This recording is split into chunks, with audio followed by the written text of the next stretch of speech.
আসসালামু আলাইকুম এভরিওয়ান, আশা করি সবাই ভালো আছেন। আমিও ভালো আছি। আর এই ভিডিওটা হচ্ছে ঈদের তৃতীয় দিনের ভিডিও। কোথায় ঘুরতে যাব এটা ভেবে ভেবে আসলে আমাদের সময় চলে যাচ্ছিল। বাবু নিয়ে যেহেতু বৃষ্টি হইতেছিল, বাবু নিয়ে দূরে কোথাও যাওয়া সম্ভব ছিল না। আমাদের আশেপাশে তেমন ঘোরার জায়গা নেই, যেটাও আছে ওইটাতে আমাদের ঘোরা শেষ। এক জায়গায় আর কত যেতে মনে চায় বলুন।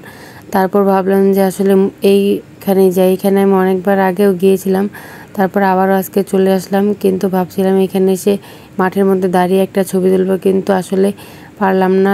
এই মাঠের মধ্যে খেলা হচ্ছিল। আর এই তো দেখেন, এই জমিদার বাড়ি ছিল এটা আগে, আর এখন এটাকে কলেজ করা হয়েছে।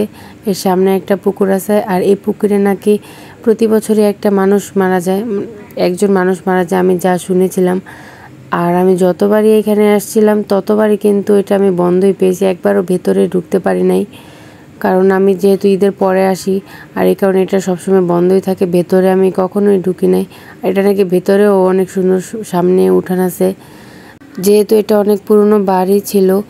আর ভেতরের অনেকগুলাই রুম নাকি এখন বন্ধ করে দেওয়া হয়েছে, কারণ সব একটু রিস্কের জন্য। যেহেতু আমি ভেতরে কখনো যেতে পারি না, আর আমি বুঝতেও পারতেছি না যেটার ভেতরে কেমন। আর ওইদিকে আরও নতুন ভবন করা হয়েছে, এখন নাকি ওইদিকে ক্লাস করানো হয়। আর এই কলেজটা কিন্তু অনেক বেশি বড়, কিন্তু পুরোটা আপনাদের ঘুরাইয়া দেখাতে পারিনি।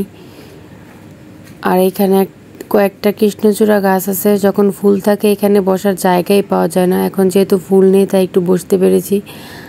আর অবশেষে এইখান থেকে মুড়ি খেয়ে নিলাম। এইটা যেহেতু কলেজ, তাই এখানে শুধু মুড়ি ফুচকা এগুলোই পাওয়া যায়। আর এইখান থেকে খেয়ে আমরা চলে যাচ্ছি একটু গাজী ব্রিজে ঘোরার জন্য। আর প্রথম যখন এই গাজী ব্রিজটা হয়েছিল তখন কিন্তু আমরা একবার এসেছিলাম। এত পরিমাণে ভিড় ছিল যা বলার বাহিরে, একদম শুরু থেকে শেষের মানে আমি উঠতেই পারিনি, ব্রিজে ঘুরতেও পারিনি। ঈদের পরের দিনই আসছিলাম, আর তখন ধরেন এত পরিমাণে মানুষ ছিল, একদম হাঁটার মতো জায়গাই ছিল না। তারপর আর ঘুরতে পারি নাই। এটা ছিল তখন ছিল 2-3 বছর আগের কথা। আর এবার এসে দেখি যে তেমন একটা ভিড় নেই। আমি তো 2-1 বছর ধরে এই ব্রিজে আসি না, তাই বুঝতে পারি না। আর ঈদের মধ্যে একটু ভিড় হয়, আর ঈদ ছাড়া তেমন একটা ভিড় হয় না। তারপর আমরা উপরে উঠে গেলাম, উপরে উঠতেছিলাম। আর নদীর পাড়ে যেহেতু অনেক বাতাস, প্রথমে বুঝতে পারি না এখানে মানুষ এত কম কেন।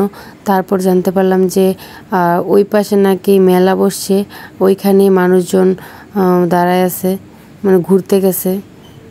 তারপর আমরা ভাবলাম যে একটু উপরে উঠি, ছবি টবি তুলে তারপর আবার আমরাও মেলায় চলে যাব। নদীর পানি একটু বেড়েছে, কারণ যেহেতু বর্ষাকাল, পানির মধ্যে তেমন একটা গন্ধ নেই। অন্যান্য নদীতে মানে এত পরিমাণে গন্ধ থাকে। আর দেখেন প্রচুর পরিমাণে বাতাস ছিল। তারপর ওইখান থেকে আমরা মেলায় চলে আসি ঘুরতে।